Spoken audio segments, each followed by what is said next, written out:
Hello and welcome to today's Hudson Institute event on the war on Ukraine.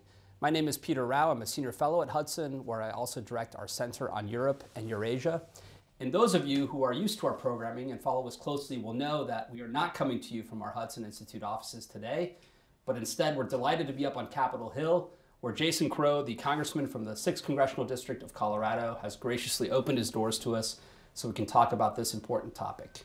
Congressman Crow is a veteran. He was an Army Ranger. I don't know if one's ever was an Army Ranger, is an Army Ranger, I suppose. That's what the Marines say, right? There's never a former right. Marine. You always think the Rangers should adopt that. Yeah, so we'll use the present tense, break protocol here and say he is an Army Ranger, earned a bronze medal for his deployments to combat zones, Iraq and Afghanistan. He was elected in 2018 from that 6th Congressional District, which stretches from Littleton, the southern suburbs of Colorado, sort of ropes around Denver up to Aurora and the eastern districts and out into rural Colorado as well, I would say. He serves on the Armed Services Committee and the IPSC Committee, the House Permanent Select Committee on Intelligence, and the U.S.-British caucus in Congress. So somebody who has devoted himself to national security and foreign affairs has made it really a marker of his own. And for that reason, we're really thrilled that you're taking the time to talk to us today about the ongoing war. So thanks so much for joining us, or we should say thank you for welcoming us into your office today. Well, it's good to be with you. I appreciate you all reaching out. Always enjoy the Hudson programming. Look forward to chatting with you. Great. Well, let's start with a topic that I get often from visiting delegations from Europe, and that's about American public support for the war. And maybe just very simply, let's start with that. When you're home in the 6th District, what do your constituents say about the war in Ukraine, if anything? Well, I do hear about it, actually. I think there's probably no visit that I do, no town hall that I do where it doesn't come up and people ask about it. And usually it's in the nature of a good faith question about, how's it going? Are we doing enough? I have a constituency that really does support our support for the Ukrainians. They recognize this is a fight for freedom. This is a fight for democracy, and that we all have a part to play in that. But they also understand that this is an economic fight, that we cannot look at the economic piece and forget about the fact that our economies are tied to a free and stable Europe, that food prices are tied to Ukrainian independence and freedom as well. So they see that piece to it. I do get questions about transparency and oversight, though, and I actually share people's interest in that, right? And that's why I've actually led on making sure that we do have the level of transparency and oversight. We just ended our nation's longest war in Afghanistan and Iraq, and there were numerous examples of issues over the 20 years of that war where there was defense contractors that abused contracts, where things went missing, and we just want to make sure that we're learning lessons from those conflicts and we're doing it the right way. That's why I've joined in a bipartisan way. I actually joined with my good friend Mike Waltz from Florida, and we wrote a letter to the administration last month where we actually asked for an increase in the embassy cap in Kyiv so we can send in more auditors, more inspector general employees to make sure we have good eyes on. So anecdotally, a relatively healthy support for Ukraine, you would say, from your town halls and meetings with constituents. It is, yeah. I think it's very strong, and which is really saying something these days, because usually in today's cycle, people will focus on something and then they'll move on. I'm not seeing that here. I'm seeing a very strong and sustained level of support.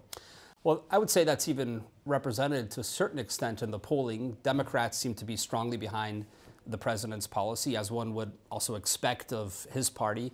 But even for the Republicans, where some bemoan a decline in some support for Ukraine, name another issue where Republicans at 50 or 60% support the opposing party's president. So even there, I would say, to the extent that it's not as high as maybe some Democratic Party support, it's refracted through domestic politics.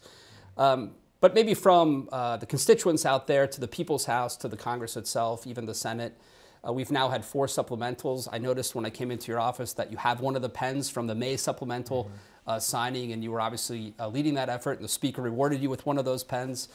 Where do you think Congress sits right now in support? Is that feeling you got out in Congress and that in your district, and what we see from polling also, amongst your colleagues in a similar place? Yeah, I mean, I haven't taken a whip count on where we are on votes, but my gut tells me that if we called a vote today on another supplemental, if it was refined, if it was focused, Right? People always talk about like the money. People love here like, oh, it's 5 billion or it's 10 million. Let's which is important, and obviously we as stewards of the taxpayer dollar are very concerned about the money. But we also have to look at the capacity and the capability and what we're providing, right? What value are we getting for that?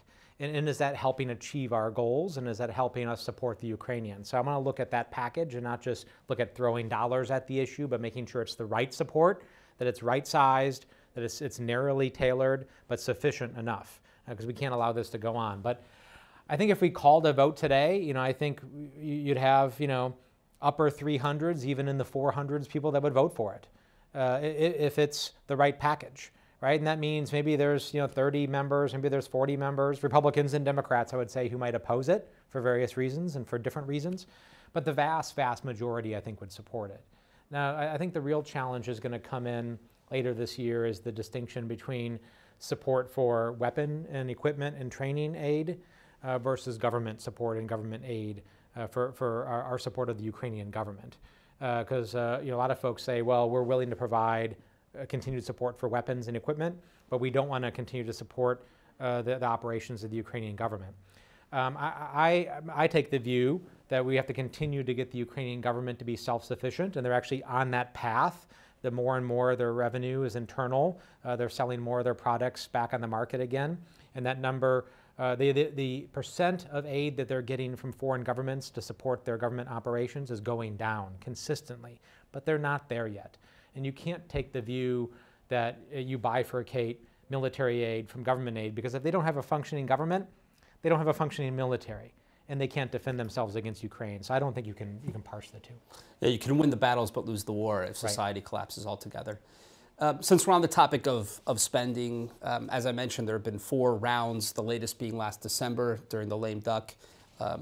How do you think the burn rate's going? How are we looking on terms of the calendar on when we might have to think about another appropriation for the Ukrainians? Yeah, I think sometime late summer, early fall is we're going to have to go back and replenish the coffers, so to speak, and look at more aid. I don't want to go into specifics as to in terms of the burn rate and ammunition supplies. I think the Ukrainians have done a remarkable job of being extremely judicious with the aid we're giving.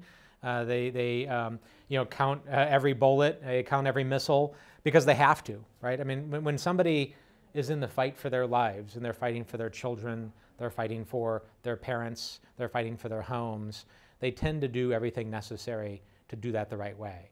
They have no incentive to waste anything.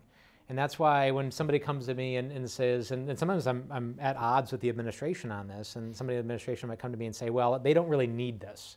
Like, well, why would somebody ask for something they don't need when they're fighting for their own life? Because that actually would not help them to get something that they don't need. So I think what we're learning is the Ukrainians know how to fight. They know what they need. They have home turf advantage. The aid we've given them, they've performed remarkably with. In fact, they always overperform everyone's expectations with equipment. And I think it's incumbent on us, and it's our own self-interest to lean in very aggressively and give them what they need. Which also, I think, speaks to the corruption question. Ukraine is entirely dependent on Western aid for its battlefield support. And for them to be able to at least match, and at places like Kherson in the south or Kharkiv in the northeast, overwhelm Russian units and take back territory, that would not be possible if they were hiving off military support and engaging in whatever corrupt dealings they're being accused of. But on the question of transparency, since it is such a big topic that's kind of in the news oftentimes, how does one as a legislator legislate against corruption or legislate oversight? I believe the oversight bills have had substantial passages addressing this, but maybe for our viewers, you could just talk about that a little bit. Yeah, sure. I'd love to talk about it, because this has been an area of focus of mine since day one in Congress, even before Ukraine. I've done it on Afghanistan. I've done it within the Department of Defense, writ large, because I actually really believe strongly in good government, and I believe in the power and the role of Congress. It doesn't matter who's in office, doesn't matter what letter they have behind their name. I believe that Congress is a co-equal branch, and our job is to ask questions and to push and to seek transparency. So first of all, I want to make it really clear that there is no evidence of diversion of military aid in Ukraine. There isn't. We've given scanners to them. The Ukrainians scan. We have end-use monitoring. We have life cycle monitoring. And by all of our estimations, they're doing a remarkable job of doing that right. Now, doesn't mean that we can't improve our own processes. I talked earlier about that letter that Mike Waltz and I are leading, because I would like to see more boots on the ground there, civilian auditors and other folks. And these aren't, to be clear, these are not combat troops. Yeah. These are I was going to say, we're going to cut boots on the ground and create some headlines here. These are civilian and uniformed folks, right, non-combat, who assist the Ukrainians, who conduct oversight to make sure that our aid is being used. That's what these folks do. And I'd like to see more of those personnel in our embassy to do that work. So that's one really good example. But one of the things that, one of the positives, and don't get me wrong, this is a brutal, terrible war, and the Ukrainians need to fight and win. But there is one good thing that's happening right now, is that Ukraine has gone from, before this most recent invasion, from one of the more corrupt nations. They were 120 roughly in the corruption index, and they are rapidly cleaning it up. They're cleaning it up because they have to, because the Ukrainians are demanding it of their government. Because remember, the Ukrainians are the ones that are fighting and dying. They're sending their sons and daughters to the front line to die. And they are not going to tolerate a corrupt government that's not going to use things the right way. So they're demanding it, and the Ukrainian government is responding. So what I'm working on doing now is how do we support those efforts? How do we support those ongoing reforms so that when this ends and the Ukrainians win, that they come out of this a more advanced, more reformed, stronger government and democracy than when they went into it. And they are clearly on that glide path. This too, I think, is connected to the battlefront, because corruption is oftentimes a byproduct of Russian influence. Mm-hmm. So if you want to solve the corruption problem in Ukraine, you push the Russians out and you allow them to cleanse themselves of some of those residual, almost Soviet era, the C in communism also stands for corruption influences. And we've seen it all across Eastern Europe. A lot of these former Warsaw Pact countries who were part of the Soviet alliance system, when they managed to liberate themselves, push out Soviet influence, and attach themselves to Western structures, they began, I think, the process of really improving their governance. So there's no reason to expect the Ukrainians wouldn't do the same. Yeah. Maybe I could go next to this point you just mentioned about Ukraine fighting and winning, I think is what I heard you say. Mm-hmm. And one of the, I suppose we could even say criticisms of the Biden administration, although maybe that's putting it too strongly, is that they've said we will be at Ukraine's side as long as it takes. Mm-hmm. And that's even in Secretary Blinken's press releases and on his drawdown announcements of what's going to the Ukrainians. But the question then, of course, that's asked is as long as it takes to do what? Yeah. So what do you think American strategy is or should be as pertains to supporting mm-hmm. Ukraine? For how long? What are our goals? How should we go about thinking about this? Yeah, I would actually like a different wording, frankly, than the as long as it takes, because I don't think time is on our side and the Ukrainian side here to achieve those goals. For me, first of all, the difference between a Western democracy is that we recognize and respect our friends and partners' sovereignty, right? So we have made a decision that it's in our interest for the Ukrainians to win, and we're going to provide support for them to win. They're the ones doing the fighting, not us.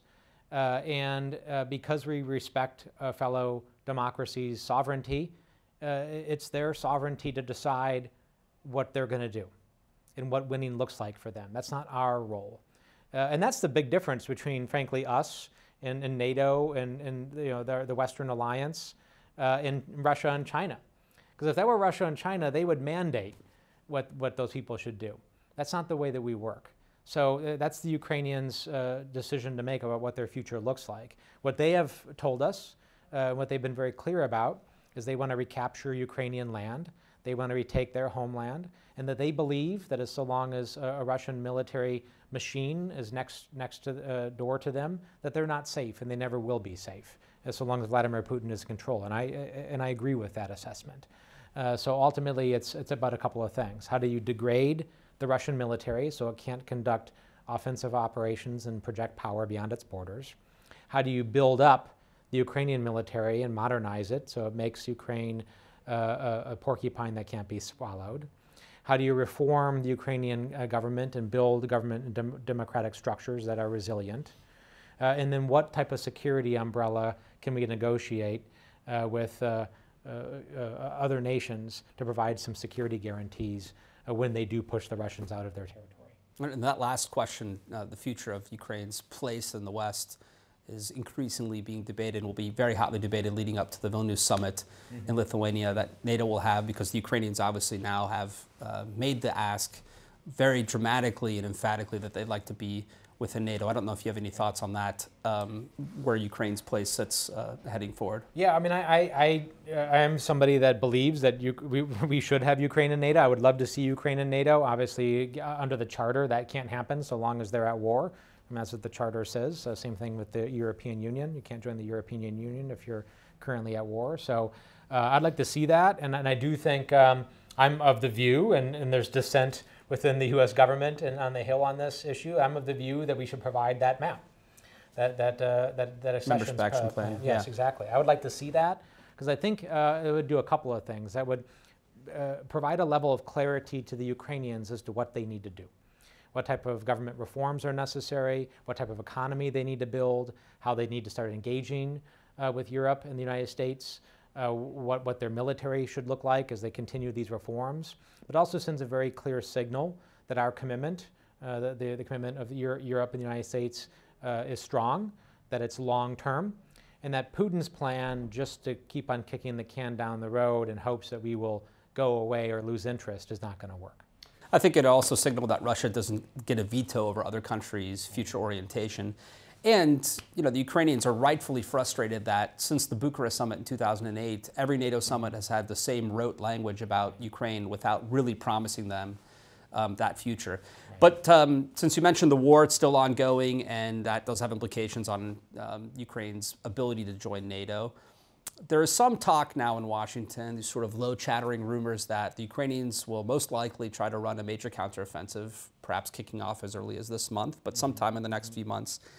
And that really then will be a last big dash for the Ukrainians, followed by an attempt to force almost an off-ramp negotiation. If I'm to interpret your position correctly, you wouldn't subscribe to that. You would encourage them to run this counteroffensive, or it's up to them to run the counteroffensive as they see fit. But thereafter, that doesn't necessarily need to lead into an off-ramp negotiation between the Ukrainians and the Russians. Is that fair to say? I'm not seeing, well, I'll put it this way. I'm not seeing any indication or evidence that Vladimir Putin is open to any discussions. Yeah. He's not talking about it. There's no rhetoric. There are no signs that he's doing it. I think that will happen when he's forced into that position. And I think he's forced into that position when he's weakened enough that he starts losing options.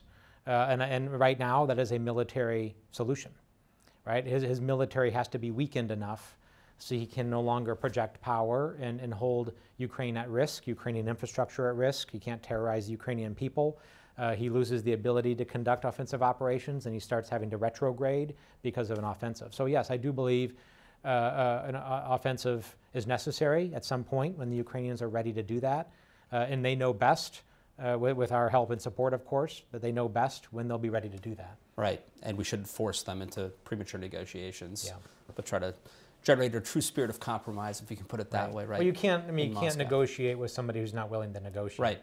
And right now, Putin is showing no signs of that. Right. For that counteroffensive to succeed, the Ukrainians need Western systems and Western weapons. Mm-hmm. There have been lots of back and forth between Kyiv and Washington, but also between our European allies and the Ukrainians about various types of weapons, from long-range precision strike to a fighter jet program. Mm-hmm. We just had the tank debate behind us, although it's still bubbling in numbers and nature and types, Leopards, Abrams, etc. Where do you see all of this? What sort of weapons should we be providing the Ukrainians? Does that include long-range strikes? Should we allow them through ATACMS, for example, to hit Russian supply lines, in their deep rear, or do you shy away from that? I mean, how do you analyze that? I've long been pushing for the longer range ATACMS, for example, the longer range rockets and missiles. I think it's time to do that. I think we've seen less and less talk and concern about escalation, because every supposed red line that people have crossed that said that Putin would respond to, he hasn't, because he doesn't have the capability to. And he's concerned about escalation too. And frankly, the Ukrainians have proven themselves to be responsible partners, right? They are not going to misuse our aid and threaten that aid being withdrawn because that would put them in a worse position. So that they have every incentive, and they've shown every willingness to abide by the in-use restrictions and the things we've asked them to abide by with the use of our weapons. So I have confidence that we can provide those longer-range systems. And yes, I do believe we should provide fourth-generation fighters. I do believe we should provide the longer-range rockets. I do believe more advanced air defense systems and munitions to support those are necessary, as well as more main battle tanks. Because ultimately, I think what we've seen is this, and let's use the example of the Bakhmut battle. Mm-hmm. What the Bakhmut battle has shown is that the Ukrainians are tough fighters, that they have a lot of pride and extreme will. But it also has shown that both sides are still using Soviet-era tactics in many instances, which is just pound the other side with the artillery until you grind them down, and then assault, then conduct a frontal assault. That's not how the United States and NATO fights. Right? You know this. I mean, you're an expert on these matters too. We use fire and maneuver. Right? We soften a target. We'll maneuver. You fire not just to fully degrade. You fire to create the conditions for maneuver. And we are now with the support of our allies helping train their military in that style of warfare, and that will be decisive. If we can create a fire and maneuver type of force and help the Ukrainians evolve into that, they'll be in a significantly better position for any type of offensive, either now or in the future, against the Russians. But to do that, you also need an air cap, an air superiority. You need longer range fires to hit beyond the front lines, and you need main battle tanks and other types of equipment like that. So we have to give them the training, we have to help them evolve their theory of battle, and we have to give them the equipment to actually execute on it. And war really is also connected to time and space. I mean, I think some of the delays have been costly because the Russians have managed to fortify dramatically those parts of Kherson, Zaporizhia, and the Donbas, which they've held, which will make it more difficult for the Ukrainians to break through. But that's, I suppose, where we're at right now. Yeah. On the nuclear weapons front, this was early on an area that was really hotly discussed. I think less so now.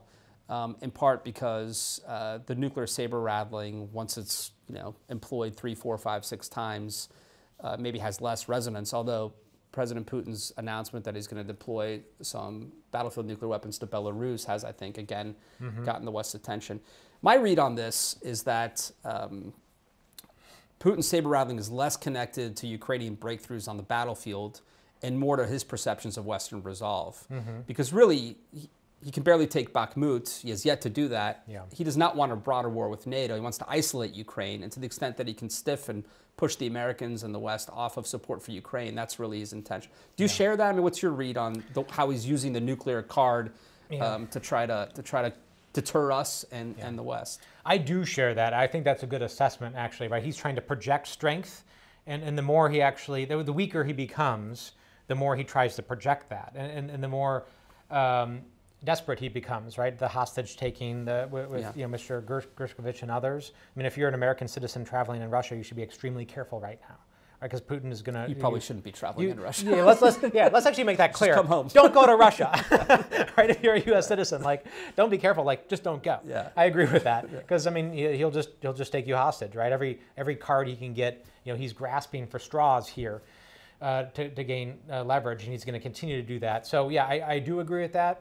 But it's also internal saber rattling. It's not just signaling to the West, but he has his own internal problem. Yeah. Because there are hardliners, surprisingly, to the right of him.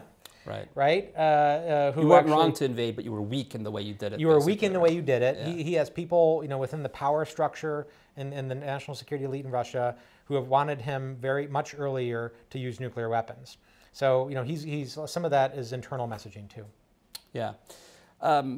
Recently, President Xi, or Chairman Xi, visited Moscow, and I think there was some hope in European capitals, and apparently some of those remain. We saw that with President Macron's visit to Beijing, that China can play a positive role in bringing the Russians to the negotiating table. You can address that if you like, but more fundamentally, what is the Sino-Russian relationship like? Are they an alliance? Are they an alignment? Do they have overlapping interests? How would you think of that? I think of that. I think they do have, I don't think they're in alignment. I think it's an overstatement. I think they have overlapping interests, and I think those interests continue to overlap more as time goes on. How I'd characterize the overlapping interest between Putin and Xi right now is that Xi benefits from what he perceives as a war that depletes the West and distracts the West. And I think he's wrong there, actually. I think this is a key weakness to that assessment in that it's actually doing the opposite. It's actually strengthening our alliances. It's strengthening the war-fighting capability of NATO significantly. I mean, we are significantly evolving the NATO alliance just in the past year. And expanding it, too, right? Yeah. Adding, incredible capacity in Finland, and not just war-fighing capability, Sweden, but hopefully soon. Yeah, Sweden too. So I think he's wrong on that, and I think what it also shows is, and by the way, this is not just a NATO thing. Let's not forget that the Ukraine Defense Contact Group has over 50 countries, right? This is a much broader alliance or partnership, I should say, than just NATO. So I think he's wrong, but I do think the jury is still out on how this ends, and that's why I think it's important that we stay committed. Because if a year or two from now, this ends and Ukraine is victorious, and it's victorious because we held together, because we showed resolve, and we helped them win, what it shows is that their approach is not going to work, and that their theory that democracy is so 20th century is also wrong. That people will fight for it, they'll sacrifice for it, and democracies will stick together. And I think that's a message that we have to send. And that's why it's so important that we stay committed. Yeah, I think those intangibles are difficult to measure, and we probably misread them before the war. I mean, our intelligence community was spot on the war's outbreak, on its likelihood, almost its exact day and timing. Right.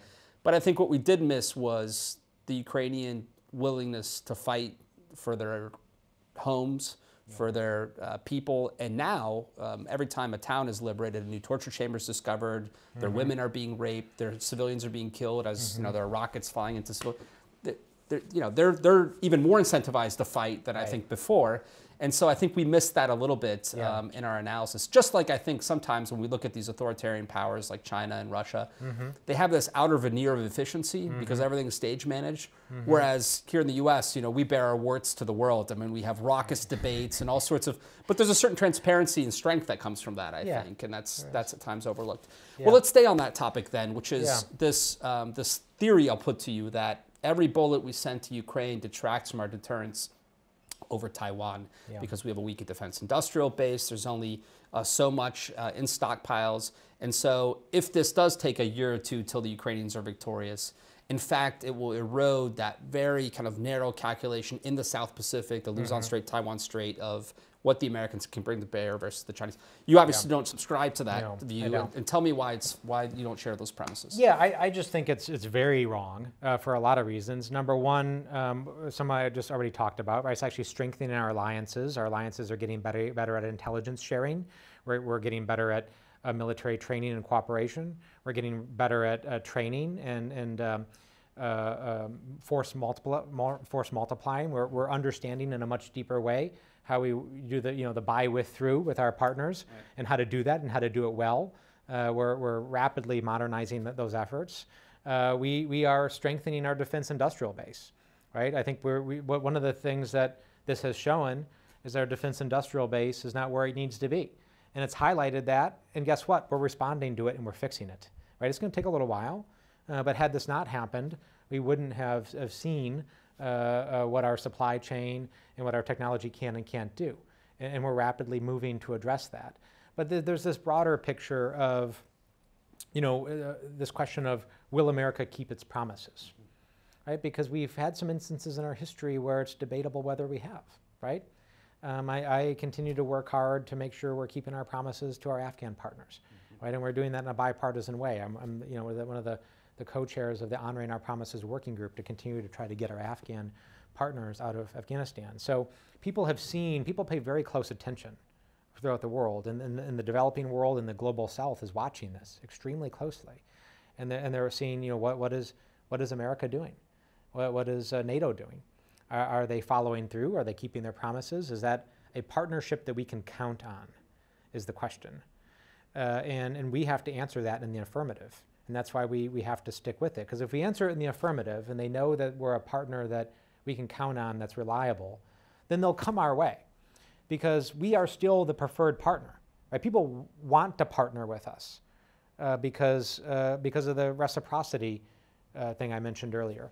Because we treat people with respect and we recognize their sovereignty and we don't tell them what they need to do in the way that Russia and China always do. You know, I had a long conversation with an African diplomat. And this is an African country, I won't name the country, but it's an African country that has had a lot of Chinese investment. And this diplomat... Should I just start naming them and you can nod and win? We're not doing 21 questions, Peter. This African diplomat said, hey, listen, like the Chinese have come in, they've invested, but they've done so with predatory terms, huge debt trap financing. The quality of the infrastructure is actually poor and some of it's already falling apart. And they came in and they sent thousands of Chinese workers where, you know, I have double digits unemployment and my people are saying, wait a minute, we're not getting jobs from this. The money's not staying here. There's Chinese workers coming in and doing this work. So it's actually blowing back on them. And he told me, and others have told me, we want the U.S. to engage because you do things better. You have a longer term view and perspective. You recognize our sovereignty, but you have to engage. And we have to know you're going to be reliable. So that's the question here. Yeah, I mean, deterrence really is a combination of capabilities and will. It's not just the actual, you know, submarines that are prowling the ocean floors, but also the projection of, you know, will to stand by your friends and stand by their side. Maybe I'll just ask you about Africa, if you don't mind, then in relation to the war, because I confess on camera that I was rather skeptical of the importance of the global South early in the conflict. I basically thought this is a matter of sanctions and military kit. And if the industrialized West and our Asian allies, Japan, South Korea, Australia, et cetera, are together in this, that really is going to provide sufficient power and heft to crunch the Russian economy and their forces in Ukraine. But then I've watched Sergei Lavrov, the Russian foreign minister, hopscotch around Africa. I can't imagine it's just to win over General Assembly votes. And so I've tried to pay a bit more attention to Africa, and I'm married to South African, so I should especially pay attention to South Africa. But all politics are local, Peter. That's right. That's right. Yeah, in that case, they're very local for me. They're very local. And so the global South, I think we've done okay in some of these assembly votes, maybe not as well as we wanted to, but can you just talk a little bit about their significance, our strategy, our approach to the global South? Where's the relation to this conflict?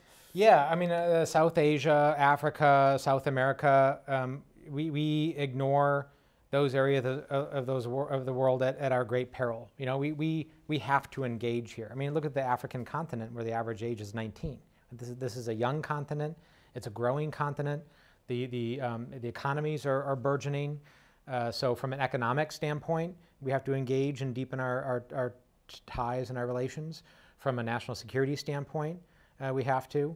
And I think from a moral standpoint, we should as well, too. I mean, because we have to help them move in the way of democracy and not autocracy. And that's very much an open debate in a lot of those places and regions right now. They're on the fence, right? And if we don't engage, Russia and China will, and it's not going to turn out well for us. So it's a hugely important area of the world. And frankly, I'm of the view that we don't have a cohesive Africa strategy. Right? We don't have... Have we ever had a... Right. Have we ever had it? No, we haven't had it because we haven't felt like we've had to, which I think has been a mistake that goes back a long time. But an Africa strategy that ties together, you know, all of our sources of support and influence and power, right? That doesn't silo. Remember, we're so siloed in the African continent between our military, economic, and diplomatic. We have to break those silos down, and we have to come up with a cohesive strategy that coordinates all of those. Yeah, and I suppose get some credit for things like PEPFAR and PMI that have actually, you know, saved really millions of lives on the African continent. Final question, since you are a member of the Intelligence Committee, I have to ask about the issue du jour, which is this regular sort of regular appearance of classified docs in the newspapers. I know you can only say certain things about this, but for one, we just talked about credibility in the world. Is this damaging for us? How damaging is it? Is it mostly cauterized? Is this going to lead, do you think, to reform on the clearance process and system, et cetera? Yeah. Maybe you can talk about that. Well, it's certainly not good. And I mean, it does look, you know, pretty bad at this point. I mean, the nature of the documents that have been provided, you know, you know, if those are true, they're certainly not helpful for our effort, for our you know, effort supporting the Ukrainians, but also. Is that mostly reputational, or do you worry about actual battlefield? I think it's mostly reputational. I mean, this fight has evolved so quickly and so consistently. Being a snapshot in time is, I think, of limited value. So I think there's a reputational issue here, but there's, you know, potentially, you know, I'm not going to speak to the veracity of these documents because a lot of them have looked doctored and changed. But, you know, potentially there are sources and methods concerns that we're going to have to look into, and I still need to be briefed on that. I'm not saying anything that I've been briefed on. I haven't received those briefings yet, and we've requested them, and we'll get them. I'm sure you have. So, yeah, I mean, it's a terrible situation, but I think perspective here is really important. This is not a systematic or endemic problem with the U.S. intelligence community. This doesn't happen all of the time, right? We have the world's largest intelligence infrastructure and apparatus that includes, you know, over a dozen different agencies. And we are the envy of the world. We have the best intelligence in the world. We have the best intelligence specialists and personnel in the world.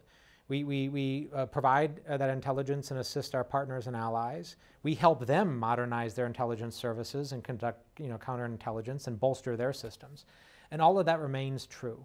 It was true before this leak became public, and it will be true after the leak became public.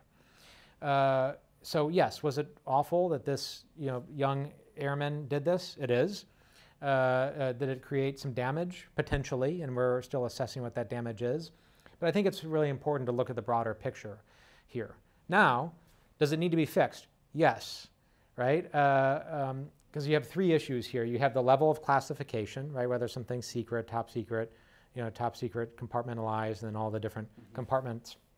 So there's that issue of how you classify things. And I think we overclassify things. I think sometimes we misclassify things, which has been a long-going debate in government. That's number one. Number two, you have the issue of need to know, right? Which is what this seems to be, right? So just because a person has, and I know you know this well, but this is mainly for the folks listening. Yeah. Just because you have TSSCI doesn't mean you should have access to all the TSSCI. There's the need to know, and that seems to be a problem here. Was there a need to know with this young airman, Air National Guard soldier, or airman rather? It doesn't look like it from the nature of the documents, so that seems to have been a failing within the system. And the third is putting some checks in place so if somebody's actually printing stuff out, that sets off a queue somewhere, right? And someone looks into that. That we can't, you know, put technology in place that discovers a red flag if somebody's acting erratically. We should be able to do that. So it's really those second and third categories I think we're going to be taking a deep dive on. Great. Well, Congressman, thank you so much for having us. Thanks for your commitment to national security and making this issue amongst others. I know there are lots of concerns in the 6th District and things you have to work on, but you are one of, I think, Congress's leading voices on foreign affairs, and we're grateful that you've partnered with Hudson Institute on a few of these events. I hope you'll visit hudson.org for more programming, and perhaps you'll see the Congressman back in our program in the future. So thanks so much. Love it. Thanks, Peter. Really appreciate it. Thanks a lot.